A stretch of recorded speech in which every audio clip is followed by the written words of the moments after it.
하나님 말씀 봅니다. 신약성경 마태복음 24장 1절로 2절 그리고 15절에서 22절 말씀 봅니다. 마태복음 24장 1절에서 2절 그리고 15절부터 22절 말씀까지 제가 읽어드립니다. 예수께서 성전에서 나와서 가실 때에 제자들이 성전 건물들을 가리켜 보이려고 나아오니 대답하여 가라사대 너희가 이 모든 것을 보지 못하느냐. 내가 진실로 너에게 이르노니 돌 하나도 돌 위에 남지 않고 다 무너뜨리우리라. 그러므로 너희가 선지자 다니엘의 말한 바 멸망에 가증한 것이 거룩한 곳에 선 것을 보거든 읽는 자는 깨달을진저 그때에 유대에 있는 자들은 산으로 도망할지어다. 지붕 위에 있는 자는 집 안에 있는 물건을 가지러 내려가지 말며 밭에 있는 자는 겉옷을 가지러 뒤로 돌이키지 말지어다. 그날에는 아이 벤 자들과 젖 먹이는 자들에게 화가 있으리로다. 너희의 도망하는 일이 겨울에나 안식일에 되지 않도록 기도하라. 이는 그때에 큰 환란이 있겠음이라. 창세로부터 지금까지 이런 환란이 없었고 후에도 없으리라. 그 날들을 감하지 아니할 것이면 모든 육체가 구원을 얻지 못할 것이나 그러나 택하신 자들을 위하여 그 날들을 감하시리라. 아멘. 예수님은 평생 가난하게 사셨습니다. 30년은 무명의 목수 아들로 사셨고 남은 3년은 하나님의 아들로 사셨습니다. 그 33년 예수님의 인생이 어떠한 게 살았는가를 단적으로 보여주는 것이 요한복음 8장 57절에 나오는데 이렇게 기록되어 있습니다. 유대인들이 가로되 내가 아직 50도 못 되었는데 아브라함을 보았느냐. 예수님께서 이제 당신이 공생애 하면서 사람의 아들로 오시면서 이제 하나님의 아들이심을 천명하고 그렇게 선포하며 나가시는데 유대인들이 이의를 제기하는 거예요. 논쟁을 벌이다가 예수님께 던진 질문이 이 질문이에요. 하나님의 아들이라면 예수님이 자신들의 먼 조상인 아브라함보다 먼저 있었다는 거예요. 뭐 아브라함뿐이겠어요. 아담 하와보다 먼저 있었다는 거예요. 엄청난 충격이죠. 근데 자기들 앞에 있는 예수님은 자기들과 비슷하게 생기고 그러한 인간인데 어떻게 오래전 살았던 아브라함보다 먼저 있을 수 있겠는가라고 묻고 있는 거예요. 바로 이 대목에서 예수님을 설명하는 그 표현이 아주 인상적입니다. 네가 아직 50도 못 되었는데 라고 말한 거예요. 예수님 나이가 30대 초반이었거든요. 그때가 기록에 의하면 저도 눈에는 50대로 보였다는 것이에요. 그만큼 예수님이 고생을 많이 하셨다는 것을 우리로 하여금 짐작해 해줍니다. 여러분 고생을 하면 사람들이 상대적으로 나이가 더 들어 보여요. 고생을 안 하고도요 머리만 좀 벗겨져도 훨씬 나이가 들어 보이거든요. 저는 이거 생각할 때마다 오래전 제가 아주 오래전에 군복무를 마치기 얼마 전 제대하기 얼마 전에 이 동기들과 조촐한 모임이 있었어요.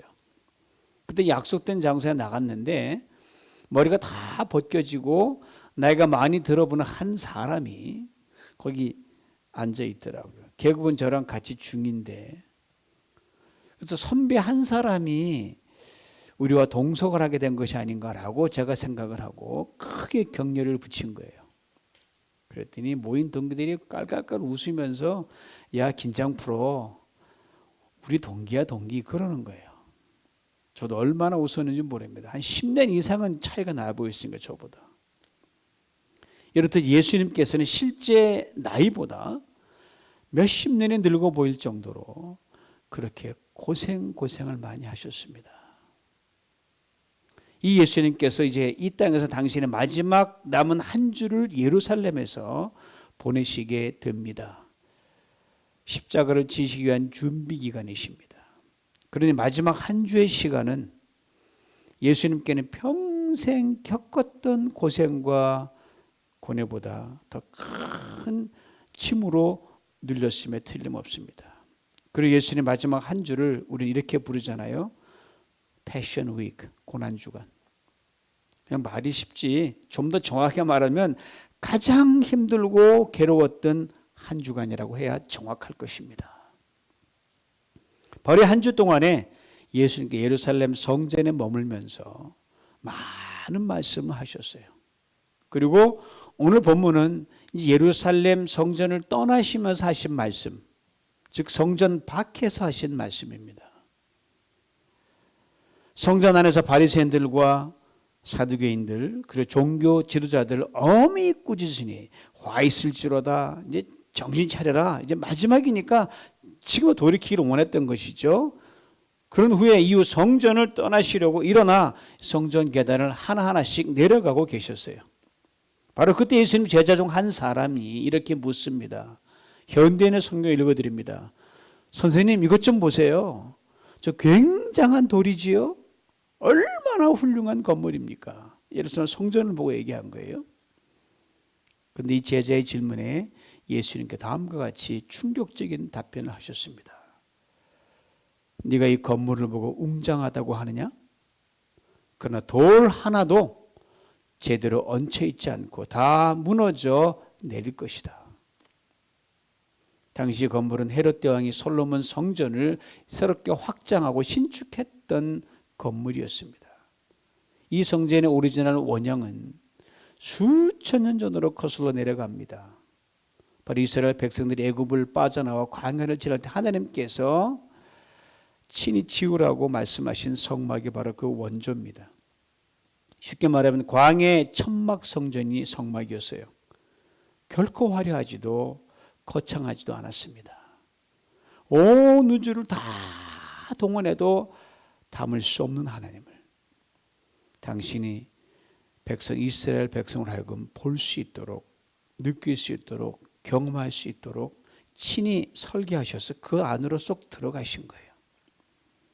이동할 때는 섹션별로 구분해서 등에 메고 뛰고 쫙 이동을 합니다.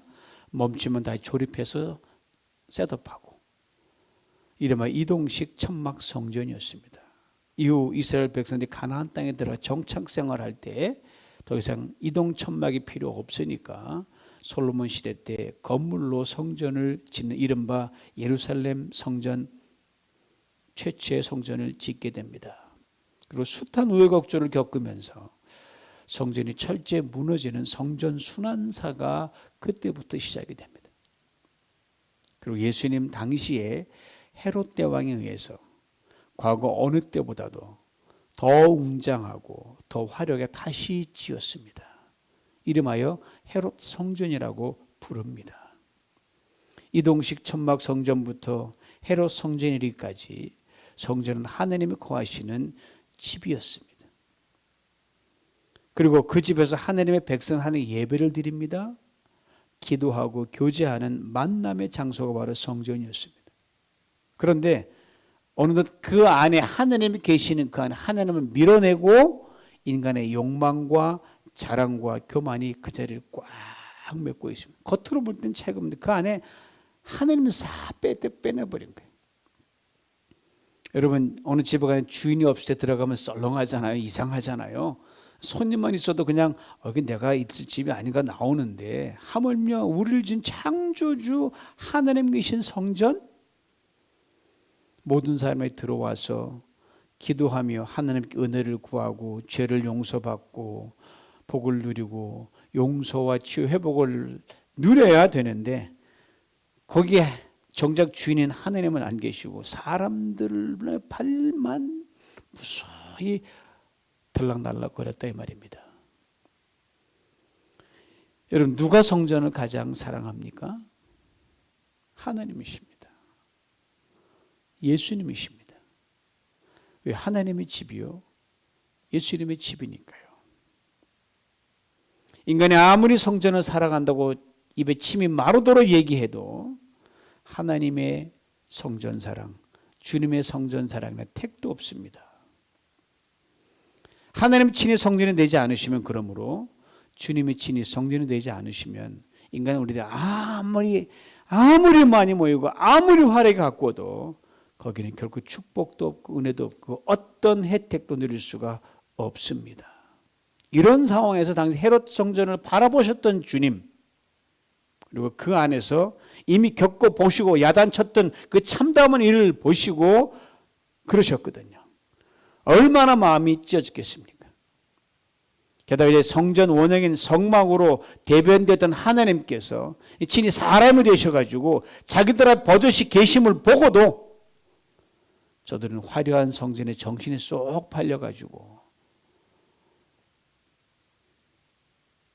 이루 말할 수 없는 그런 자기 탐심으로 가득 찼고 제자들 또한 예외가 아니었습니다. 이 모순된 현실을 보면서 주님의 권해는 더욱 깊어갔습니다. 제자들이 선생님, 이 화려한 성전 어떻게 될 것 같습니까? 주님이 여기 싹 오면 딱 맞는 제격인데 뭐 그런 식으로 막 그 정도 화려한 성전에 계실만 하시니까. 근데 주님이 말씀하신 거예요. 다시 들어보세요. 내가 이 건물을 웅장하다고 생각하느냐? 그러나 돌 하나도 제대로 돌 위에 올려있지 않고 다 무너져 내릴 것이다. 헤롯 성전은 허상이었습니다. 모래 위에 세운 건물이 철저하게 무너내릴 수밖에 없듯이 인간의 탐욕과 이기심, 욕망에 세워진 헤롯 성전도 결코 예우가 될 수 없었습니다. 예수님이 말씀 헤롯 성전은 철저하게 무너져 버렸습니다. 문자 그대로 이루어졌습니다. 돌 하나도 돌 위에 얹혀 있지 않고 다 헤쳐가지고 완전히 바닥으로 흩어져 버렸습니다. 예수님이 이 말씀하신 지 40년 뒤인 AD 70년에 로마의 10번째 황제인 티투스 장군에 의해서 그대로 이루어졌습니다. 성전 돌과 돌 사이에 금은 보석 아주 화려한 걸 다 집어넣고 지어졌는데 로마 군인들이 그 소문을 알고 실제로 그랬으니까 다 금을 캐고 은 캐고 해서 다 돌과 돌들을 다 헤쳐버린 거예요. 전해지는 티투스 장군의 전승일기에 하면 이런 기록이 내려옵니다. 성전을 쌓아 올린 어떤 돌은 하나에 100톤이나 더 되는 묵직한 돌이 있었다. 인간이 무너뜨리기엔 어마어마한 무게였다. 군인들이 이런 돌 사이에 있는 금, 은, 보화를 캐낸다는 것은 사실 불가능했다. 그런데 이런 돌까지 다 무너져 내렸다. 100톤을 어떻게 움직입니까, 여러분? 그 당시에 기중기도 없었을 텐데. 예수가 그렇게 예언했기에 나의 부하들을 통해서 그의 말이 이루어지게 된 것 같다. 하나님 모르는 이방 황제도 이건 사람이 아니라 이렇게 인정을 하고 기록에 남겨놨어요. 그의 전승 기록을 대하며 저는 이런 생각을 지울 수가 없습니다. 헤롯 성전을 무너뜨린 것은 로마 티투스가 아니었다. 바로 우리 주님이셨다. 다만 티투스를 도구로 사용하셨을 뿐이다. 그렇습니다. 주님이 헤롯 성전을 친히 무너뜨리셨습니다. 잠언 16장 18절 이런 말씀이 있습니다. 교만은 패망의 선봉이요 거만한 마음은 넘어짐의 앞잡이니라. 그렇습니다. 우리 하나님은요 교만을 제일 싫어하십니다. 인간의 교만과 욕망에 극치였던 헤롯 성전 주님이 철저히 무너뜨리셨습니다. 사실 헤롯 성전의 무너짐을 이렇게 말해야 더 정확한 표현일 줄 압니다. 주님이 스스로 당신의 집을 허무신 것이다. 여러분 토기자애가 그런 마음에 안 들면 다 부셔 다시 만들잖아요. 뭐 전능하신 하나님이 온 우주들을 다 부수고 다 뭘 못 만들겠어요. 그래서 헤롯 성전 아무것도 아니죠. 허상인 건물 성전에 그렇게 목을 맨 탓에 그것으로 대변되는 하나님을 놓치고 주님을 놓친 것을 참다 못해 당신께서 그 건물을 친히 허물어 버리셨습니다. 그런데 말입니다. 이 건물 성전이 무너지기 직전에 예수님께서 유대인 종교 지도자들에게 다음과 같이 아주 그래픽한 비유의 말씀을 하나 들려주셨어요. 요한복음 2장 19절인데 현대인의 성경 읽어드립니다. 이 성전을 헐어라. 내가 3일 만에 다시 세우겠다. 이 말을 들은 유대인들이 당연히 따져 묻죠. 아니 46년이나 걸려 이 성전을 지었는데 당신이 무슨 재주로 3일 만에 이걸 다시 세운단 말이에요. 헤롯 성전의 공사는요, BC 20년경에 시작이 되었고요.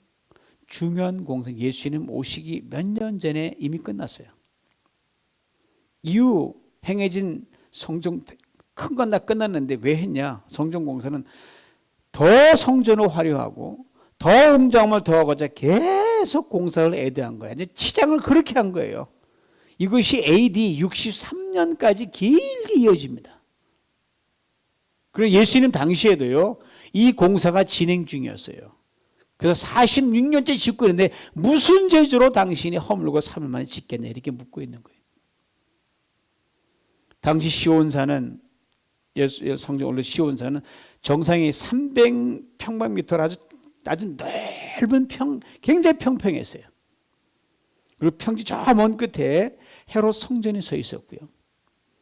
흰 대리석으로 만들어졌는데요. 금으로 만든 지붕은 태양빛이 찬란하게 빛나가지고 이 사람 눈으로 제들 너무너무 찬란히 빛났기 때문에 감히 쳐다볼 수 없을 정도로 그렇게 휘황찬란했어요. 대단했죠. 예루살렘 도시는 조금 낮게 있었는데요. 성전에 위에 있었고 둘 사이 계곡이 있었어요.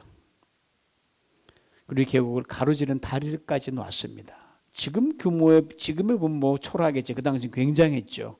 그 당시도 지금도 괜찮아요. 13m, 높이가 7m, 두께가 18cm는 아주 화려한 다리를 성전과 계곡, 예루살렘 도시를 놓는 다리를 놨어요. 쟤들은 거기다가 달리 출신이거든요. 촌사람들, 촌놈들이죠.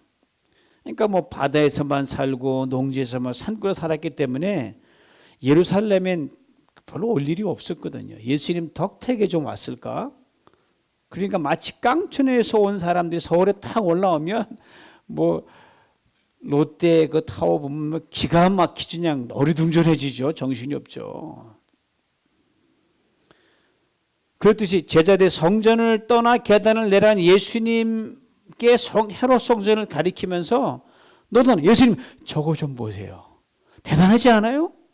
굉장하지요? 라고 말하는 것 결코 이상한 일이 아니었어요.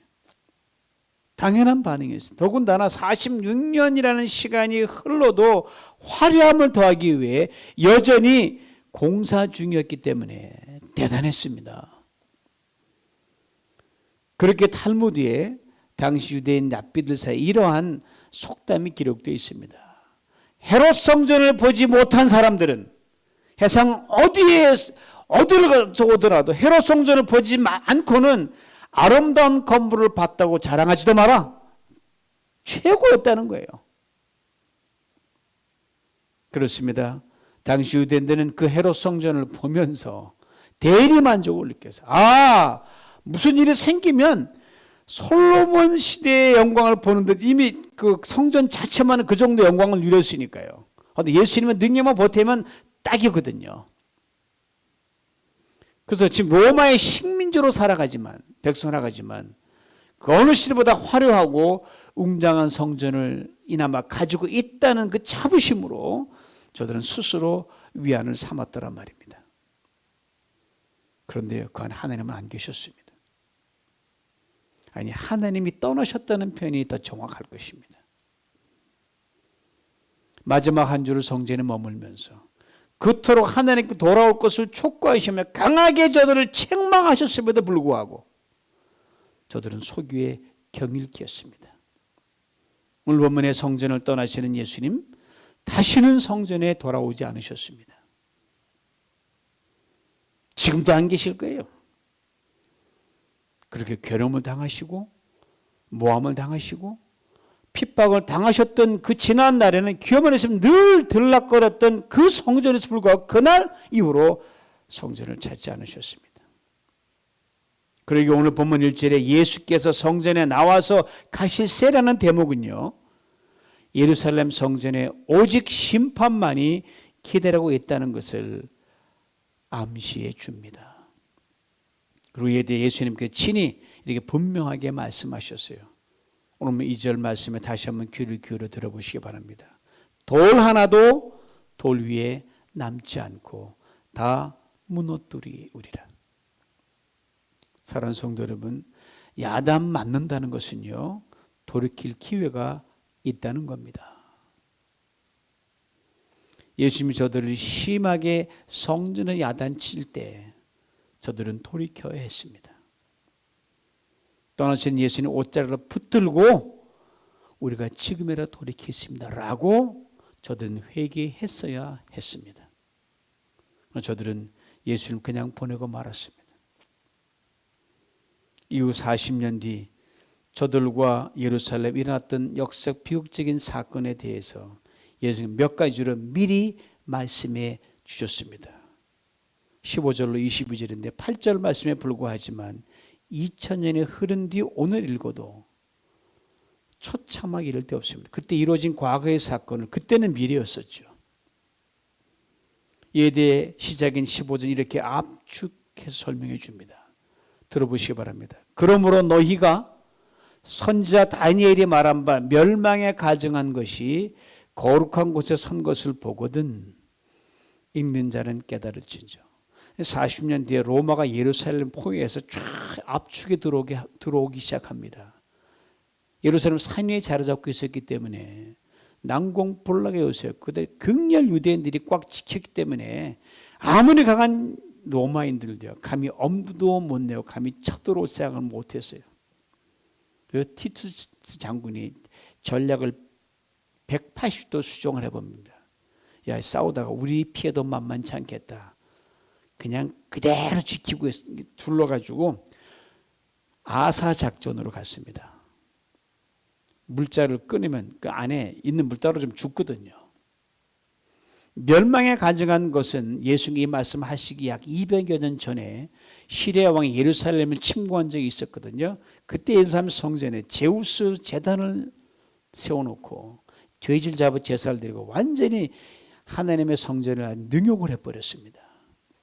성전 욕을 다 유린해버렸어요. 다니엘서의 말씀이 언급되어 있는 거 예수님 이 표현을 빌어서 가져오면서 이와 비슷한 일이 앞으로 40년 뒤에 일어날 것이라고 주님이 말씀하셨어요. 그러니까 멸망에 가증한 것은 예루살렘을 침공하게 될 로마 군인이 예루살렘 성전을 유린하게 될 것을 빗대어 말씀하신 겁니다. 다니엘서 말씀을 빌어서. 정확하게 뭔지는 알 길이 없어요. 다니엘서에는 뭐 나와 있지만 이 로마 군이 어떻게 했는지. 아무튼 로마 군이 예루살렘이 훼손되거나 모욕당한 것은 분명했거든요. 이방 군대 예루살렘 성전이 점령을 당하고 무너진 것이 그 자체가 가증스럽고 혐오스러운 거였거든요. 예루살렘 성전 곳곳에 로마가 들어와서 깃발을 다 내겁니다.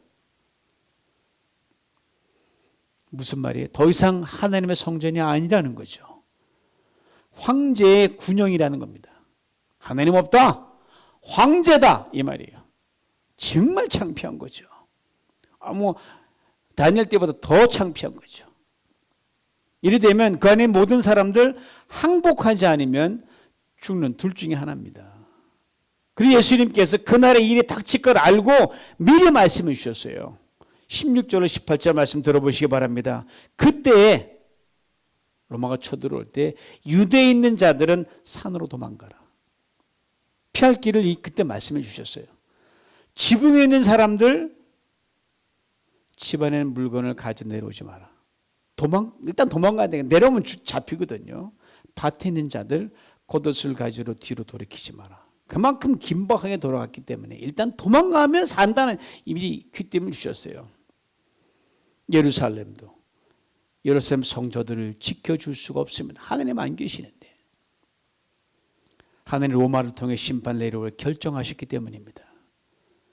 예루살렘 걸음으로 예루살렘에 들어가서 가까이 있는 게 아니라 이제는 예루살렘을 버리고 성전을 버리고 멀리 도망가는 것이 유일한 살 길이었습니다.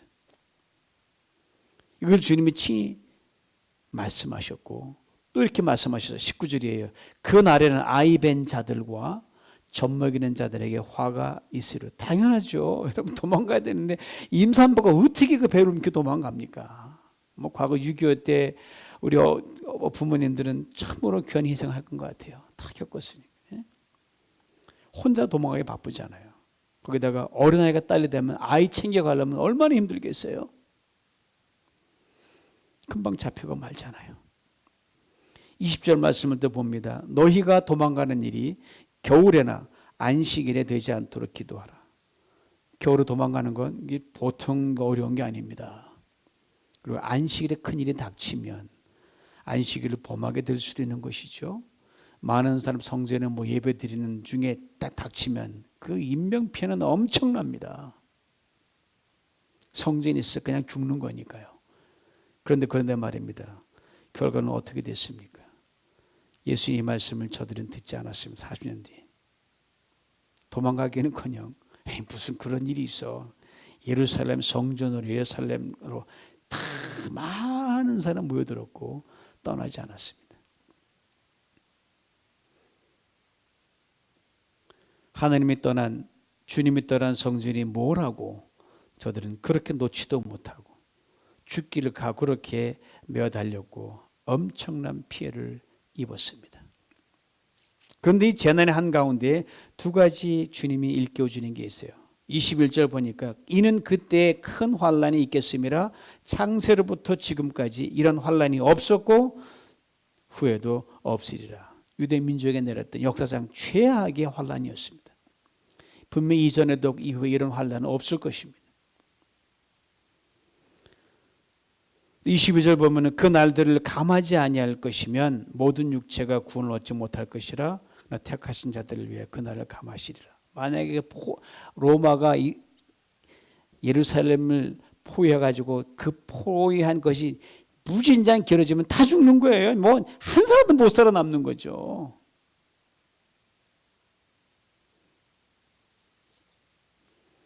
그때 살아서 이 모든 비참함을 겪었던 유대인 역사학자 조세푸스는 당시 아비견을 이렇게 아주 리얼하게 기록해 놨습니다.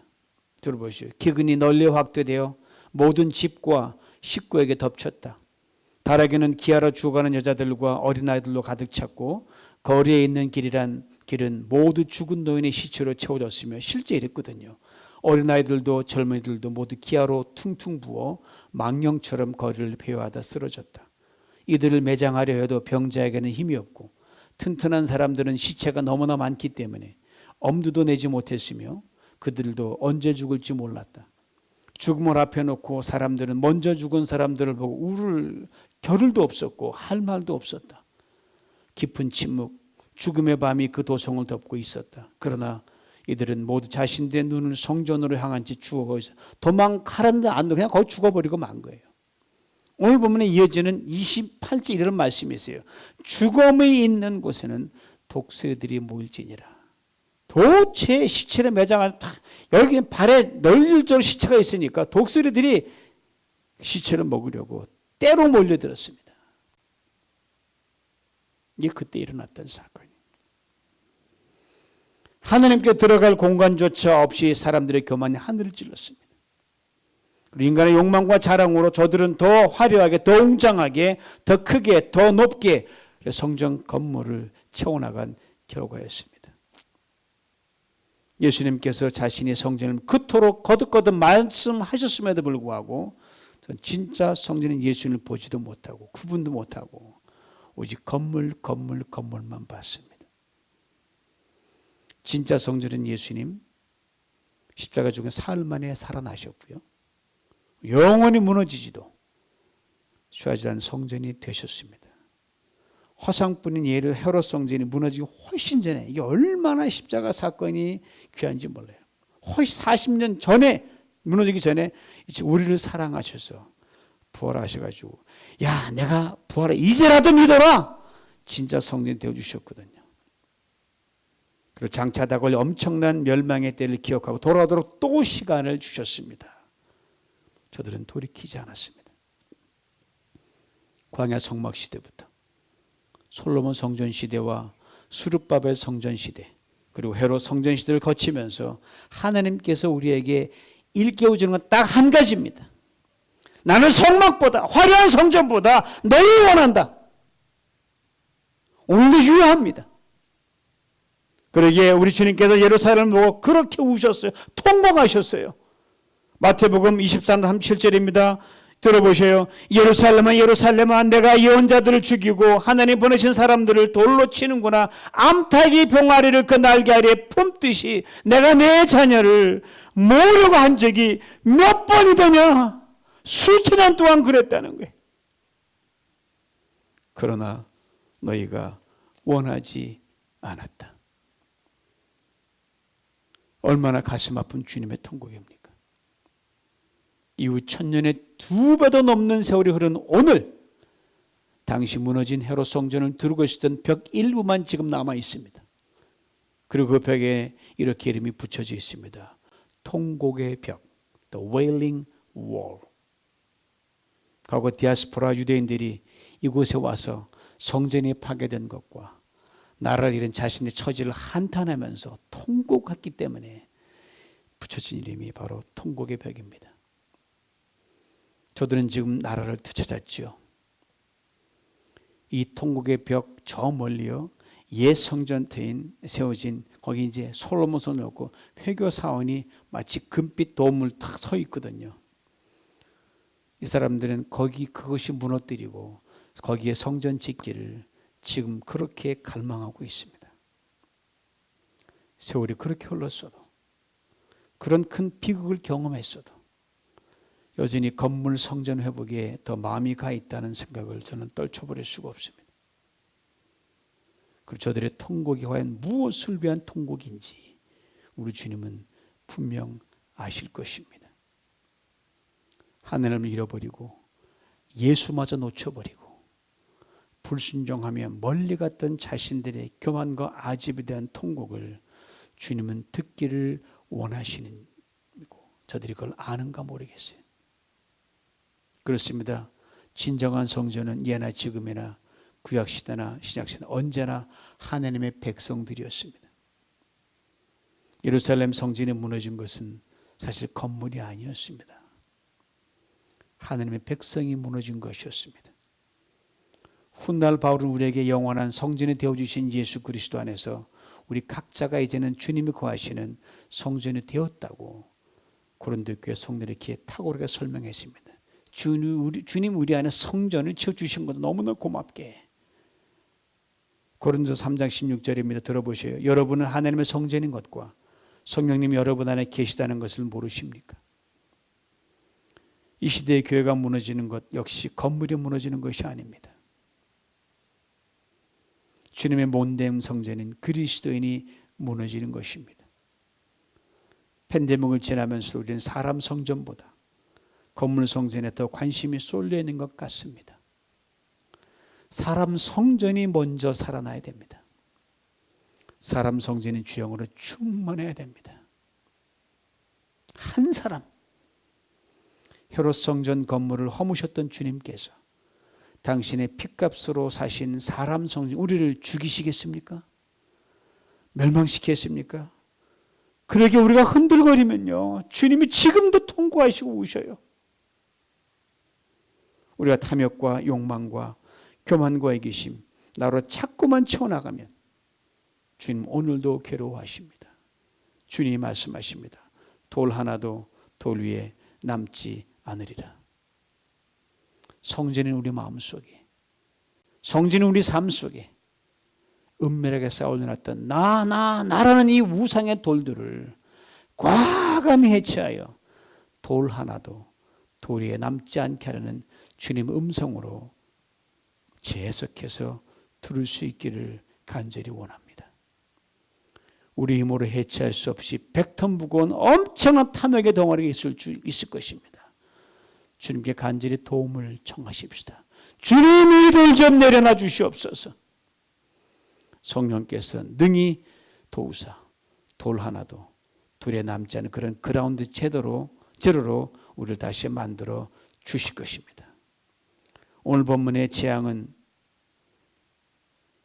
그 이전에도 그 외에도 없다고 말씀하셨고 실제로 없을 것입니다. 세상의 교회들이 그때나 다름이 있겠어요. 건물, 외형, 물량주의로 그렇게 오랫동안 흘려온 주님이 그때의 그 환란으로 우리를 벌하지 않는 것 얼마나 감사한지 몰라요. 기껏 해봤자 팬데믹 바이러스 물론 앞서간 세상 뜬 사람 참으로 안타깝죠. 바이러스 하나, 이것을 우리는 재난이지만 그 당시 겪었던 그 환난하고는 비교할 수가 없어요. 우리를 그만큼 사랑하시기 때문에 조금만 건드리셨을 뿐입니다.